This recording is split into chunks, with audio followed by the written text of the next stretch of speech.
Hello guys! So nandito kami sa bahay nila mother and father and tayo ay mag-house tour. So kami, ganyan ang kanilang tinitirhan dito. So we'll be having these 2 packages papunta ng Manila at yung mga ibang gamit naman ay ipamimigay na yan sa mga matitira dito kila mother and father. So yung mga meron ng mga ano niyan. May mga toka na, pati itong mga kahon na to. Yan. Ito ang kanilang bedroom. Na ganyan ang itsura. At ito ang restroom. Yan. So ngayon is a laundry day. Maglo-laundry muna kami. So this is a sort of souvenir na rin namin dito sa bahay na to, sa apartment na to, dahil kami ay aalis na at sila ay papalik na sa Pilipinas for good. So at least meron naman kaming souvenir dito, no? Omar, ito na. Maglalaban na kami. Papunta kami sa laundry. Go! So ganito lang ang buhay dito sa US. A simple living lang. Dahil susi nandiyan sa inyo, ha. Hindi namin dala. Hindi mo malak to.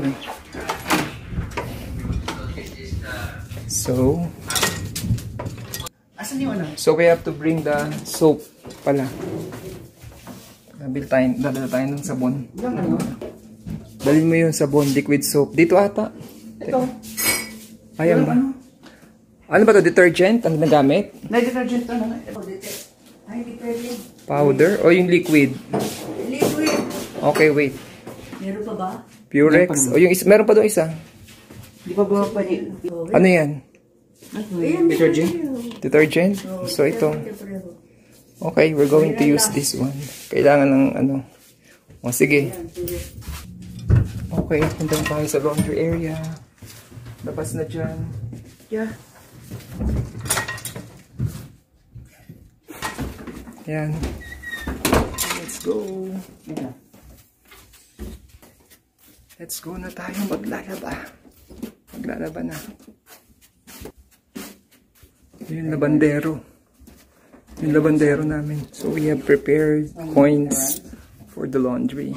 So we'll go to laundry room. So ganito ang buhay nila mother dito sa US.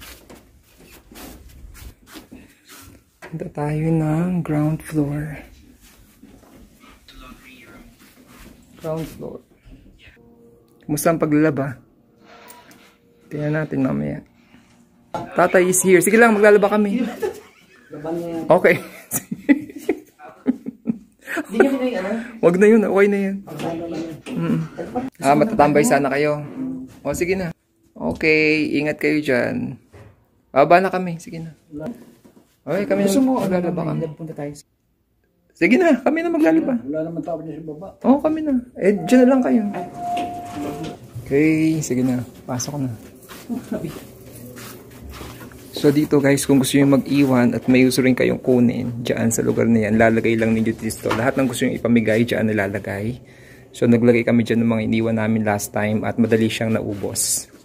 Kung meron din kayong gustong kunin, no, pwede rin dyan. So, hi, good morning. We're good. Yan. Maglalaba na tayo. Ito ang laundry area na. This is the laundry mat. So, sige. Saan ba tayo? Diyan ba o dito? Powder dito eh. Dito tayo. Di ba dito last time tayo? Put it there. Or pwede rin naman dito. Kasi mas malaki yan ata ito. Mas madaming laman. Sige, just put it there. Lagay mo na ngayon dyan. First, we just have to put the white here. So, how many coins should hindi I... color muna. Lagay mo na yung damit. Okay.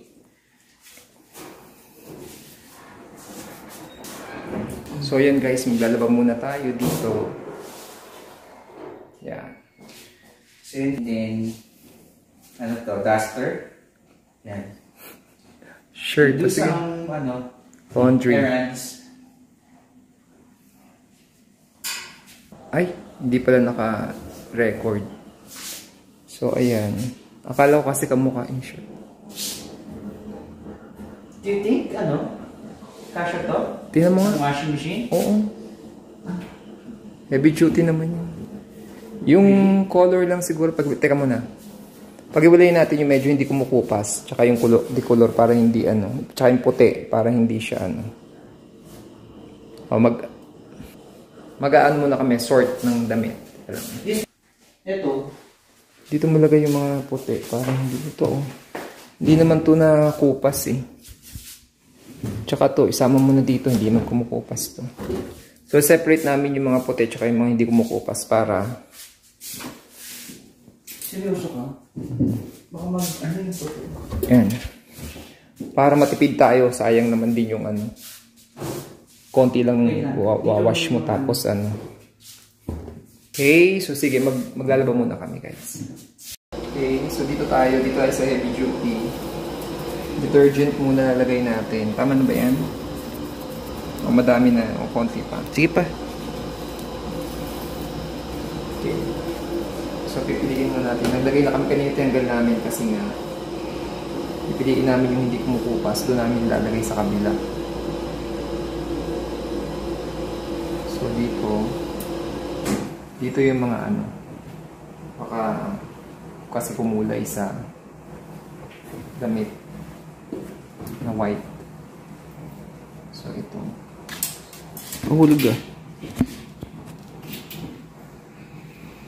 Yan. Mga itim dito na yan, definitely maun. Laundry tayo, so I'm gonna put 3/4. So I will put now 1. Maglagay ka ng coin. 3 or 3. Tama mo, kailan ba nakalagay dyan? 3, di ba? 3 ba o 4? There's no instruction. 3. O, kulang pa ata. Then 4. Dollar, yan. Tapos, And then I will press the cotton one. The cotton whites. This one. sige. Yung lang Warm. warm lang. Okay, I will press also the warm button. And then, oh my god. Ay, lagay mo na ng sabon. Forget the sabon. Sorry na. Hindi lagyan ng sabon.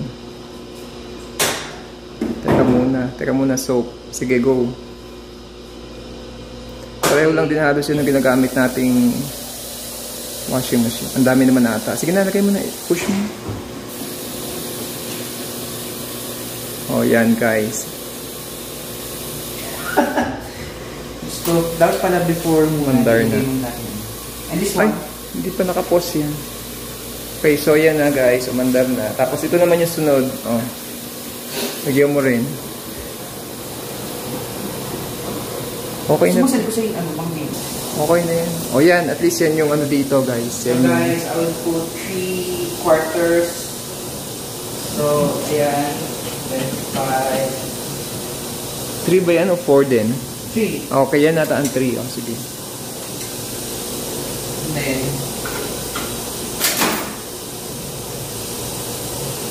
Naka-push na. yep. So what's the Working. next? Add detergent, load clothes, Close the lid. agitation speed, gentle. Oo, gentle lang. And then, Teka, check muna natin. So, kailangan i-push back. Pala ito. Push back para magkaroon siya ulit. Para siya ay umandar. So, yan. Then, pwede ka na maghintay dito. Pagkatapos, mamaya naman, dito tayo magsa dryer. So, yan. So, pwedeng iwan na lang yan. At bahala na siyang mag-continue ng kanyang task. So, yun guys, ang pag-laundry dito. Nila mother. how many quarters should So, makit muna uli kami at kami ay maghihina. So, ito ang kitchen ni Mother. Mother is cooking vegetable and ground beef. Nilagyan nyo ba ng cilantro? Cilantro. Mami, ako na nga lang maglalagay ng cilantro. Meron lang. Masarap yan pag may cilantro. So ayan, dito nagluluto sa kusina na to. This is the kitchen of Mother. At ito ay aming souvenir dito sa lugar na to kasi kami ay pauwi na sa Pilipinas. Yan. Kaya goodbye dito sa Reno. Yan, thanks for the happy memories. Thank you, Uncle Sam, for more than 30 years of living here in the United States. Finally, pauwi na ang aming mga magulang sa Philippines. Okay, so Mother, ano masasabi niyo sa Reno? Thank you for the Reno. Thank you for the memories and of course everything dito sa US of A. So ayan, nililinis na namin lahat para wala na tayong problem pagbalik sa Pilipinas. Ba't nandito pa to? Tanggalin natin ito. Yan. Ito ang kanilang view sa labas. Yan. Oh, yan ang view na sa labas ko. Autumn. Yan ang kanilang tsura sa labas. Ay, paano pala to? Nandyan kasi screen. So guys, ayan, luto-luto tayo. Tayo ay uuwi na ng Philippines. At yan, I will be finishing the vlog here. So this is just a short vlog. Ngayon ay gabi na. Ito ang aming buhay ng aming mga magulang dito sa US. So, yun lang guys. Thanks for watching. Bye-bye.